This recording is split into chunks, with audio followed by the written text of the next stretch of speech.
Hello everyone, नमस्कार आणि तुमच्या सर्वांचं घरची कारभारीमध्ये मी शकुंतला चव्हाण मोहिते मनापासून स्वागत करते आणि आजच्या सुंदर आणि नवीन अशा व्लॉगला सुरुवात करते. तर आजचा दिवस तुमचा आनंदाचा, सुखाचा आणि उत्साहाने भरलेला असा जाऊ देत. आजच्या दिवशी तुमच्या मनातल्या सर्व इच्छा पूर्ण होऊ देत अशी प्रार्थना करून लगेच व्हिडिओला सुरुवात करूया. तर आजच्या व्हिडिओमध्ये मी तुमच्यासोबत शेअर करणार आहे माझं संध्याकाळचं रुटीन, डेली संध्याकाळचं जे माझं रुटीन असतं तर ॲक्च्युली माझं डेली रुटीन जे संध्याकाळचं जे डेली रुटीन आहे ते जगा वेगळं आहे. कारण कशासाठी असा थंबनेल का दिला आहे, कारण माझं हे संध्याकाळचं रुटीन सुरू होतं दुपारी 2 वाजल्यापासून ते संध्याकाळी 6 वाजेपर्यंत. तर चला लगेच सुरू करूया. तर इथे तुम्ही बघताय व्हिडिओ सुरू झाल्यापासून बॅकग्राऊंडला की माझं चाललेलं आहे स्वयंपाकाची तयारी. तर दुपारचे 2 वाजलेले आहेत, 2 वाजल्यापासूनच माझी तयारी सुरू होते. तर कणिक वगैरे भिजवून ठेवली होती. इकडे मी चपातीसाठी तवा ठेवलेला आहे आणि चपात्या लाटायचं चाललं आहे. तर दुसऱ्या बाजूला शेगडीवरती मी ठेवलेलं आहे गोड पाणी बनवण्यासाठी. तिथे मी पाण्यामध्ये पाणी गरम करायला ठेवलं आहे, त्याच्यामध्ये गूळ टाकून घेतलं आहे. म्हणजे एकीकडे चपात्या पण होतील, एकीकडे गोड पाणी पण तयार होईल. म्हणजे मग नंतर मला फक्त तिखट पाणी आणि भाजी लावावी लागेल. भाजी चपाती करताना किंवा काही इतर करताना लावता येत नाही. त्याचं कारण असं, भाजी म्हणजे रगडा, की माझ्या कुकरची जी शिट्टी आहे ती खराब झालेली आहे. त्यामुळे सगळीकडे पाणी उडतं आणि मग खूप रिस्क वाटते. कारण तेल ते गरम पाणी असतं अंगावरती पण उडतं आणि अचानक आपण जर काही तेलाचं वगैरे एका साईडला करत असेल तर त्याच्यामध्ये ते पाणी ओढण्याची शक्यता असते. त्यामुळे त्यावेळेत मी पुऱ्यासुद्धा तळत नाही, त्यामुळे सेपरेटच कुकर लावावं लागतं. तर जरा चाललेलं आहे माझं चपात्या करायचं आणि एकीकडे माझं गोड पाणी पण बनतं आहे. तर आज मला बोलावंसं वाटतं हे रुटीन शेअर करायचं. तर ह्याचं कारण असं की सकाळचं तर रुटीन पाहिलं, त्यामध्ये त्या दिवशी तुम्ही संध्याकाळचं रुटीन इतकं मला पटकन दाखवता आलं आणि व्यवस्थित. तर चला इकडे तोपर्यंत बोलत बोलत माझ्या चपात्या पण झाल्यात, गोड पाणी पण तयार आहे. तोपर्यंत उठलेला आहे अनिश उठला. मग त्याला मी लगेच त्याला घ्यावं लागतं, त्याला घेतला. मग थोडा घेतल्यानंतर तो नंतर शांत झाला. मग त्याला खाली सोडला. त्याला पाहिजे होतं खाण्यासाठी, तो जेवायला मागत होता. मग म्हटला मला सॉस चपाती पाहिजे. तर सॉस पण अगदी संपतच आला होता, थोडासा शिल्लक होता. तर छोटी चपाती झालेली शेवटची, त्याच्यावरती त्याला मी सॉस लावून ती चपाती रोल करून देते बघा इथे. कारण तो उठला की त्याचं असतंच मध्ये मध्ये काही ना काही, त्यामुळे मग माझ्या कामांना नेहमी उशीर होतो. तर चला आता त्याला मी दिलेलं आहे खायला, तो गेला खायला. तोपर्यंत आता मी पुढची तयारी करून घेते. तर आता मला करायची भाजी. तर आज मी माझ्या पद्धतीची शेवग्याची आमटी तुम्हाला दाखवणार आहे पुढे, त्यामुळे व्हिडिओ शेवटपर्यंत नक्की पहा. तर बघा चपात्या करून ठेवल्या, थोड्याशा थंड झाल्या की मी लगेच, म्हणजे अगदी थंड होऊ देत नाही, जराशा गरम असतात तेव्हाच. आणि अगदी गरम पण डब्यामध्ये भरत नाही, नाहीतर पाणी सुटतं. थोड्याशा असतानाच गरम त्याच्यामध्ये ठेवले की संध्याकाळी आमच्या जेवणापर्यंत त्या गरम राहतात. आणि अगदी गरम जर ठेवल्या डब्यात तर पाणी सुटतं. तर चला गोड पाणी तिकडे तयार होतं आहे, म्हणजे आता फक्त उकळायचं राहिलं आहे. तर मी गॅस बंद करून ते झाकून ठेवले आणि इकडे भाजीची तयारी करते. तर चला माझ्या पद्धतीची शेवग्याची आमटी आज मी तुम्हाला दाखवते. तर मी पातेल्यामध्ये 2-2.5 पळ्या तेल टाकलेलं आहे, तुम्ही तुमच्या ह्याने टाकू शकता.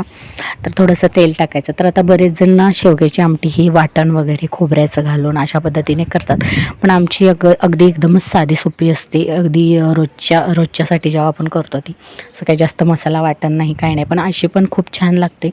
आता आमच्या घरात पण सगळ्यांना आवडते. तर अशी केल्यानंतर बघा तुम्ही एकदा करून, तर छान लागते, पटकन झटपट होते आणि थोडीशी अशी, म्हणजे जास्त मसालेदार चटपटीत असं नाही, पण अशी लाईट अशी खायला बरी वाटते, टेस्ट पण छान येते. तर आता लसूण आणि जिरं चेचून मी त्याच्यामध्ये तेलात टाकलं. ते व्यवस्थित फ्राय करून घेतल्यानंतर त्याच्यामध्ये हळद, लाल तिखट, म्हणजे मग आमचा कांदा लसूण मसाला तो टाकला. तो छान भाजून घ्यायचा आणि मग त्याच्यामध्ये टाकलेले आहेत मी धुतलेल्या आणि कापून घेतलेल्या शेवग्याच्या शेंगा. त्या टाकल्यानंतर व्यवस्थित हलवून घ्यायचं आणि मग त्याच्यामध्ये मी 1 तांब्या पाणी ओतलेलं आहे, की जे शिजून आम्हाला चौघांपुरतं होतं. आणि मुगाची डाळ मी थोडा वेळ आधी भिजत घातली होती, तर ती स्वच्छ धुवून त्याच्यामध्ये ॲड करायची. तर मुगाची डाळ ह्याच्यासाठी की जास्त एकदम पाण्यासारखं होत नाही आणि डाळीचं आणि त्याचं कॉम्बिनेशन छान होतं. नाही शक्यतो ना ह्याच्यामध्ये तुरीची डाळ पण घालतात, पण आमच्याकडे यांना तुरीच्या डाळीने पित्त होतं, त्यामुळे मी मुगाची घालते. तर तुम्ही तुरीचीही घालू शकता. त्यानंतर मग थोडंसं मीठ ॲड केलं आणि आता झालेली आहे आपली आमटी. आता ह्याच्यामध्ये फक्त एक पदार्थ राहिलेला आहे, तर तो आता तुम्ही पुढे पाहणार आहात मी काय टाकते. तर हे बघा, शेंगदाण्याचं कूट. तर अगदी थोडंच होतं माझ्याकडे, त्यामुळं मी शेजारच्यांकडून थोडंसं आणलं, कारण मला आता वेळ नव्हता मिक्सर लावायला, कारण सगळे झोपले होते. मिक्सर लावला की मग ते उठतील, कारण त्यांची नाईट सुरू आहे. त्यामुळे मग त्याच्यानंतर शेवटी आता आपल्याला शेंगदाण्याचं कूट घालून छान शिजू द्यायची, आणि अशी आमटी खूप छान लागते खाण्यासाठी. तर चला, आता माझं झालेलं आहे भाजी, चपाती, भात वगैरे, कारण मी शूट घेण्याआधीच भात वगैरे करून ठेवला होता. तर आता मी घासून घेत आहे भांडी. तर इकडे स्वयंपाक होतो आहे तोपर्यंतच लगेच मला पटपट भांडी घासून घ्यावी लागतात. तर जेव्हा साबण संपतो ना भांड्यांचा, तेव्हा मी तो फोडून, अर्धा साबण शिल्लक असताना भांड्यामध्ये घासणीच्या, त्याच्यामध्ये थोडासा नवीन साबण टाकते आणि पाणी ओतून तो भरून ठेवते. म्हणजे आपली भांडी घासायच्या वेळेपर्यंत तो साबण व्यवस्थित मुरला जातो आणि पटकन आपल्याला घासायला इझी होतं. नाहीतर डायरेक्ट नवीन साबण घेतला तर काय होतं की तो लागत नाही आणि पटपट उरकत नाही. तो असा म्हणजे पूर्ण घासून घ्यावा लागतो. साबण व्यवस्थित निघत नाही तो, आणि आपल्या भांड्यांना तो लागत नाही, म्हणजे फेस होत नाही. तर चला, ही एक मी आयडिया करते नेहमी, ते तुमच्यासोबत शेअर केले. तर चला, माझी भांडी घासून झालेत. तर आता मला किचन क्लीन करायचं आहे. त्यासाठी किचन छोटा असल्यामुळं मला सगळं काही व्यवस्थित ठेवावं लागतं. तर आता गोड पाणी तयार झालेलं आहे, थोडंसं नॉर्मल झालं आहे, उकळलेलं, त्याच्यापेक्षा गरमच आहे पण नॉर्मल झालं आहे. तर डब्यामध्ये ओतून मी डबा साईडला ठेवून दिलं, आणि ही बघा अशा प्रकारे शिजून तयार आहे आपली शेवग्याची आमटी. तर एकदा नक्की करून पहा, अशा पद्धतीचे खूप छान लागते खाण्यासाठी. तर जास्त मसालेदार पण नाही आणि खायला पण छान लागते. तर बघा, आवडली तर तुम्ही कशी करता ते पण कमेंटमध्ये सांगा. तर चला, आता मी गॅस वगैरे किचन पुसून घेते, घासून वगैरे स्वच्छ करून घेते. तर कसं आहे, एक बाई म्हटलं की ना, तिला सुट्टी ही कधीचीच नसते. तर आता आमच्याकडे म्हटलं तर आता ह्यांना गुरुवारची असायची आणि मुलांना रविवारची. पण आता काय झालं आहे, तर दोघांनाही, मुलीलासुद्धा म्हणजे आरूलासुद्धा आणि यांनासुद्धा आता रविवारी सुट्टी झालेली असते, झालेली आहे.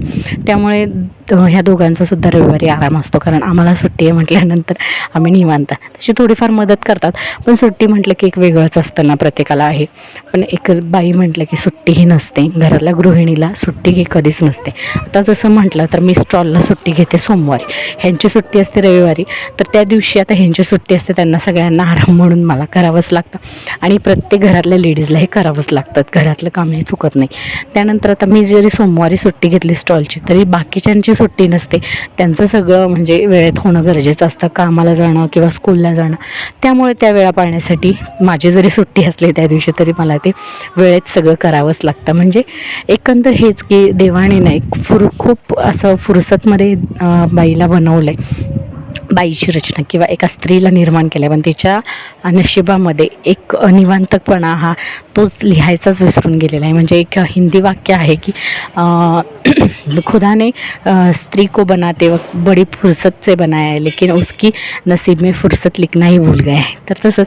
तर चला, मिस्टरांनी लगेच मला थोडीशी मदत केली. झोपून उठल्यानंतर पुदिना वगैरे, कोथिंबीर साफ करून दिली, आणि मग मी ती धुवून वगैरे मिक्सरच्या भांड्यात काढून ठेवली. त्यानंतर इकडे त्यांचं चाललं आहे अजून काही ना काही करायचं, छोटी मोठी कामं माझ्या हाताखाली, तशी थोडीफार मदत करतात असते.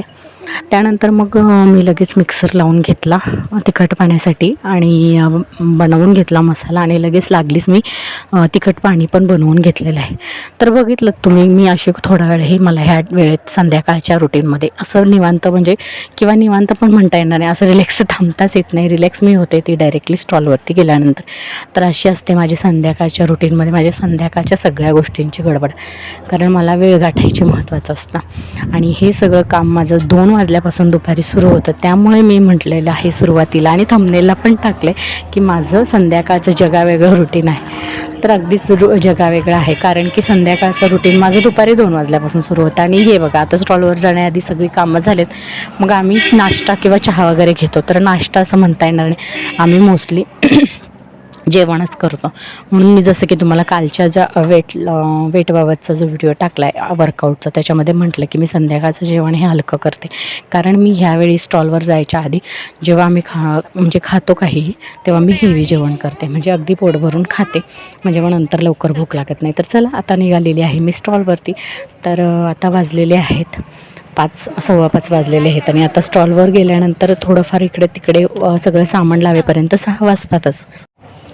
तर अशा प्रकारे संध्याकाळी आम्ही 5-5:30पर्यंत स्टॉलवरती हजर होतो आणि मग इथून पुढे माझं स्टॉलवरचं सगळं काही असतं ते सुरू होतं. तर अशा प्रकारे तुम्ही माझं आता रुटीन पाहिलेलं आहे आणि स्टॉलचं रुटीन तर तुम्हाला माहीतच आहे. मी मागच्या वेळेस शूट म्हणजे केलेला व्हिडिओ तुमच्यासोबत शेअर पण केलेला आहे की स्टॉलवर मी काय करते. तर अशा प्रकारे असतं माझं संध्याकाळचं जगावेगळं डेली रुटीन. तर तुमचं कसं असतं ते सुद्धा मला कमेंटमध्ये सांगा. तुमची पण इतकीच घाई असते का प्रत्येक वेळी तेही सांगा. आणि आजचा व्हिडिओ थोडा जरी आवडला असेल तरी लाईक करायला विसरू नका. त्याचबरोबर जास्तीत जास्त शेअर करा आणि तुमच्या प्रतिक्रिया कमेंटद्वारे मला कळवायला विसरू नका. त्याचबरोबर चॅनलवर जर पहिल्यांदा आला असेल आणि व्हिडिओ आवडत असतील माझे, आय होप आवडतच असतील, तर नक्कीच चॅनलला सबस्क्राईब करा. म्हणजे पुढचे व्हिडिओजचे अपडेट तुम्हाला वेळेत पोहोचतील आणि तुम्ही सर्वात आधी माझे व्हिडिओज पाहू शकाल. तर असाच सपोर्ट राहू देत आणि असेच आपल्या चॅनलशी कनेक्टेड राहा आणि जास्तीत जास्त प्रेम सपोर्ट तुमचा असणं मला खूप गरजेचं आहे. तर चला आजच्या व्हिडिओमध्ये इतकंच. तर कसा वाटला आजचा एकंदर छोटासा आणि स्वीट असा व्हिडिओ, ज्याच्यामध्ये मी पुरेपूर प्रयत्न केलेला आहे. काही छोट्या मोठ्या गोष्टी करताना शूट करायचं राहून गेलं, पण जेवढं मला शूट करता आलं आणि तेवढं मी केलं आणि तुमच्यासोबत प्रामाणिकपणे जेन्युइनली तेवढं शेअर केले. असं काही नाही की शूट करण्यासाठी अतिरिक्त काहीतरी केलं आहे. जे आहे ते ॲज इट इज मी तुमच्यासोबत शेअर करत असते. तर चला, माझे व्हिडिओ आवडत असतील तर पुन्हा एकदा शेवटी असंच चॅनलवरती कनेक्टेड राहा आणि चॅनलला सबस्क्राईब करा. तर भेटू लवकरच उद्याच्या नवीन व्हिडिओमध्ये नवीन ब्लॉगसह. तोपर्यंत सर्वांना बाय बाय. श्री स्वामी समर्थ. काळजी घ्या, स्वस्थ राहा, मस्त राहा आणि सर्वात महत्त्वाचं आपल्या चॅनलशी कनेक्टेड राहा. तर चला लवकरच भेटूया उद्याच्या नवीन व्हिडिओमध्ये.